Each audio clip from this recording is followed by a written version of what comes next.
What's up, everyone? This is Hassan Shabazz coming at you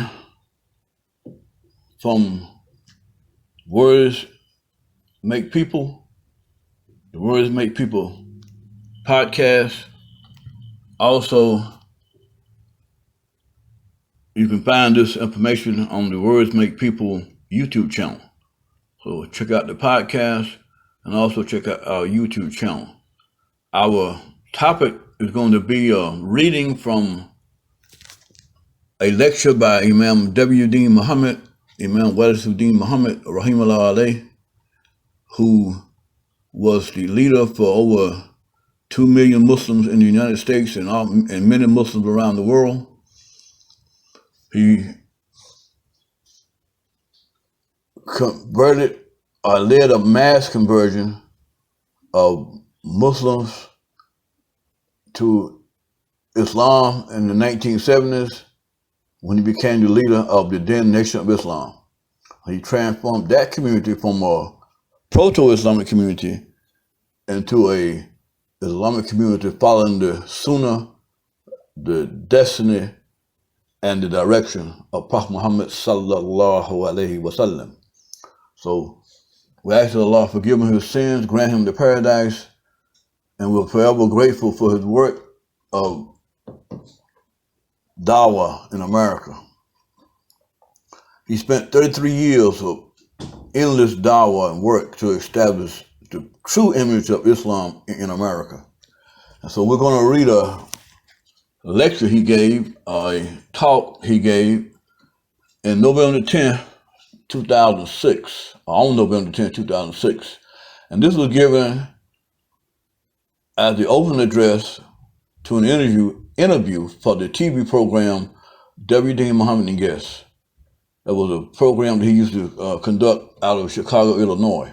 So we're going to read this. The title of this article that was in the Muslim Journal newspaper, and you can get the Muslim Journal newspaper, go online, check it out, www.muslimjournal.com, muslimjournal.net, check out the Muslim Journal newspaper. The article is entitled, "The Idea of Freedom in Al-Islam." And I said this is a reading from the words or the statement he gave as his opening address on November 10, 2006 at the W. Deen Mohammed and Guests TV program.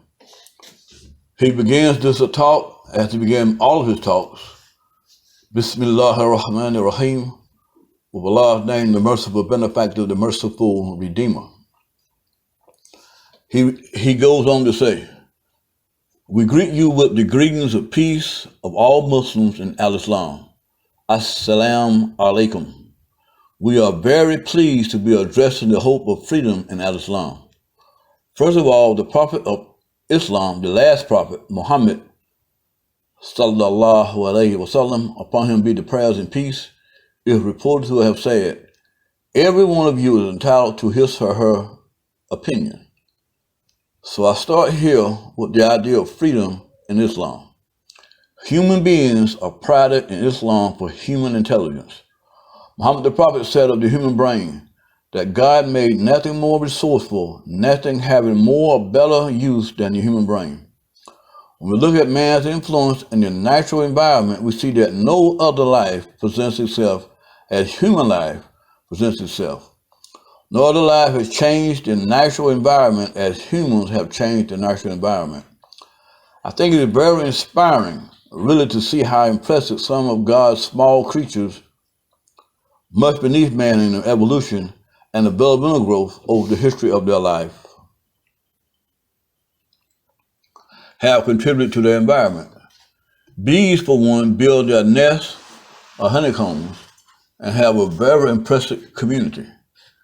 There are the ants, there are the beavers, and how they work and cut wood to build them a house on the water.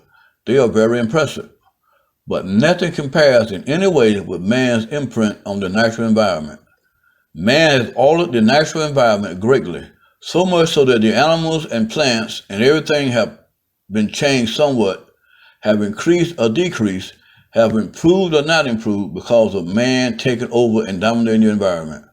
I'm not looking at the problems for the environment right now, I'm just looking and hope you are looking with me at the great power and usefulness of the human brain.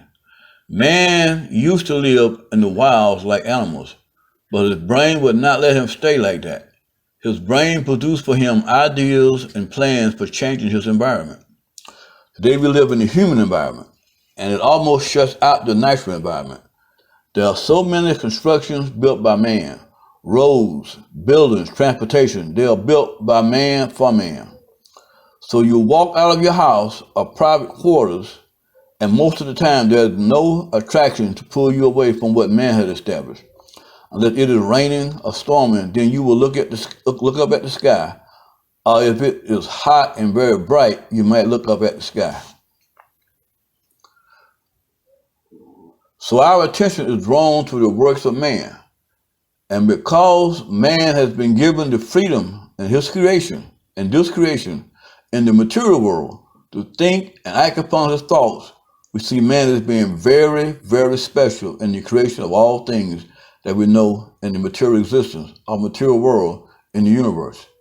Because of this very, very special endowment, God has endowed the man with this brain, intellect, and freedom to think and then act upon his thoughts, to all of his creation and to all of his own life for the better. Hopefully always, it is a precious gift, a precious freedom that we have. That is where freedom should really start, with the most useful part of human life. It is useful in terms of serving human betterment, and also in terms of serving the betterment of the natural environment.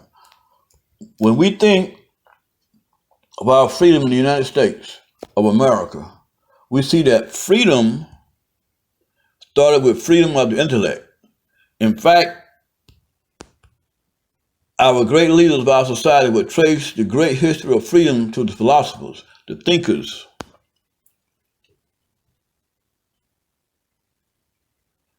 men of deep thought. One of the great philosophers said, "I think, therefore I am, therefore I exist," quote. For human identity, we have to start with the human mind. The human mind is where we see the true human identity. If we were not free thinkers, if we could not think independent of our circumstances, if we were created and formed in the earth like an animal or plant, we would be governed by habit. The bird builds a nest. It is instinct, habit over a long period of time. It has become a habit for the bird to build a nest. We could take any other living creature in creation and look at its life and history, and we will see the same picture, that they are not changing the way that man has changed. They have not changed the way they live over long periods of time, the stretch of their lifeline or existence, except when you look at the progress for their biology. Scientists say that many of these creatures, the way they look now, they did not look like that originally. But they were not formed yet, so we are not really talking about those creatures. If you are talking about something biological or some germ for a dog, and it is not looking like or having the picture of a dog, then we are not talking about a dog. It's the same thing for humans. If you're talking about some form of the life that existed but didn't take on this design and this picture that we have, then you are not really talking about humans. You are talking about some existence of life. But once that life takes a life form that we can say we are talking about human life, when you look at man and look at other creatures, we can say that man is much more superior to all other living things. Man has taken pride in his superiority, the superiority of his intellect, intelligence, and superiority of his brain. The brain serves community. The brain serves family. The brain serves the human heart. The heart tells me, oh, this is a burden on my heart to look at these conditions the way they are. The heart tells me these are bad conditions in my neighborhood or area for my friend or for a stranger. My heart will dictate to me that this is not comfortable. Who takes over the responsibility to do something about it? What part of me does that? It is my brain. So when the prophet said, each of you is a leader in his own right, entitled to his own opinion, the prophet was giving us an idea of freedom in Al-Islam. We have a concept we call shura, and that shura is a governing body. We are told in our holy book, the Qur'an, that the believers, the Muslims, conduct our affairs by shura. This means having members in a body qualified upon their good character and knowledge and experience as Muslims, how to judge a matter, how to contribute to decision-making on all levels of concern, from the smallest to the biggest. This is required of Muslims. If we address an issue in our lives, we should address it with respect for one another, those who have knowledge, experience, and good character, and can make a contribution to a discussion and to coming to a decision. It is called shura bainahum.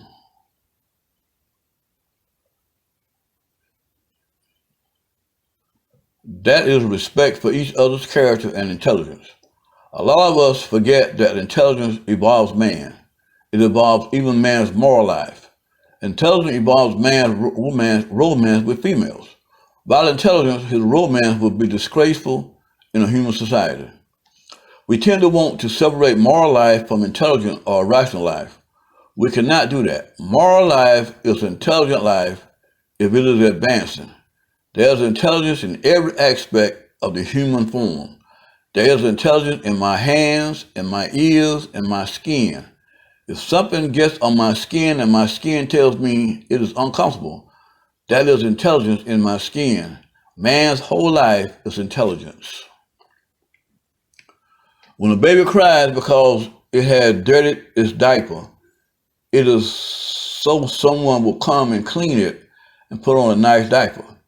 Do you call that morals? Had the baby grown up to understand what we mean by morals? It is not morals, it is intelligence. We seem to categorize intelligent life saying this way is moral and this other way is rational. You cannot make that kind of separation and be correct. If it is good moral, if it is a good moral thinking, it's also rational. Freedom should be freedom of the dome. This is the free dome on top of the house, on top of the temple. The president sits in the Oval Room, a big dome. Churches and mosques like to have in their designs big domes. It all started with the head, the brain. An open area is really a reference to the sky. Country dwellers, when they wake up in the morning, don't look at buildings and all of this that obstructs the view. They look at open land, and it seems as if the sky is coming down and touching the earth, like it is one big dome over the head. That is the freedom we want. The freedom to engage the total environment with our brains. All of us won't be interested to do that. But those who will be interested, we want them to do that. We want philosophers in modern times. They should not just be a thing of the past. We want philosophers who will engage creation with their intelligence, with their hearts. The heart is intelligence. Nat King Cole sung a song once titled, "My Foolish Heart." For there to be a foolish heart, there also must be an intelligent heart, or he would not have used that kind of language. We want intelligence and to take pride in intelligence. We want freedom in our intelligence. You can lock my body up in a cell for some reason, justified or not. But if I have an active mind, my mind will be free. And I will make a lot of progress for my life. I will make a lot of progress for my life while physically confined. Maybe it will be a year or two, 10 or 20 years in confinement. Still, I have come out with a plan to build a wonderful life for myself. Using my intelligence, when my body was confined, my intelligence was free.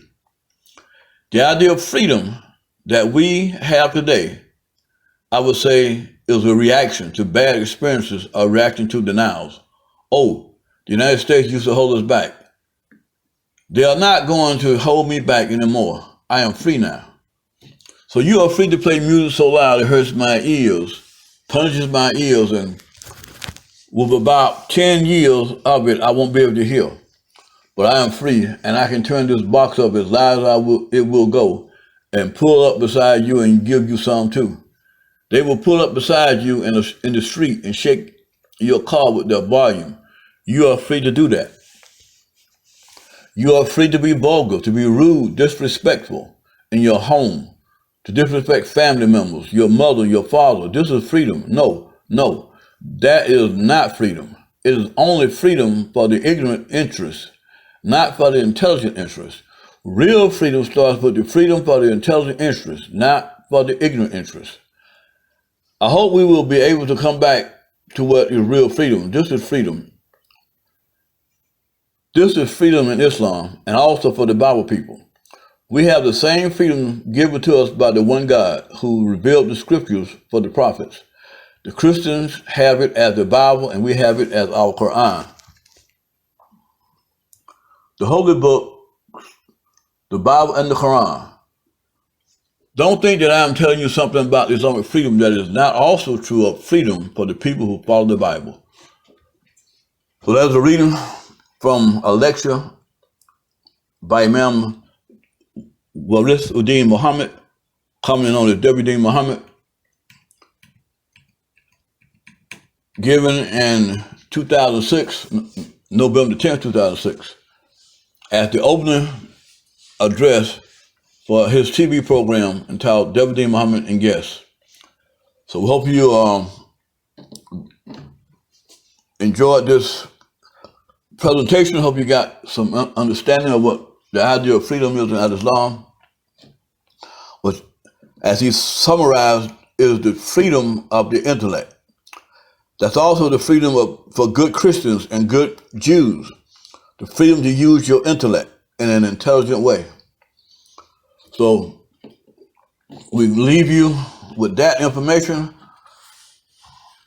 If you haven't subscribed to the channel, we invite you to subscribe to the channel, hit the like button, share this video with other intelligent-minded people.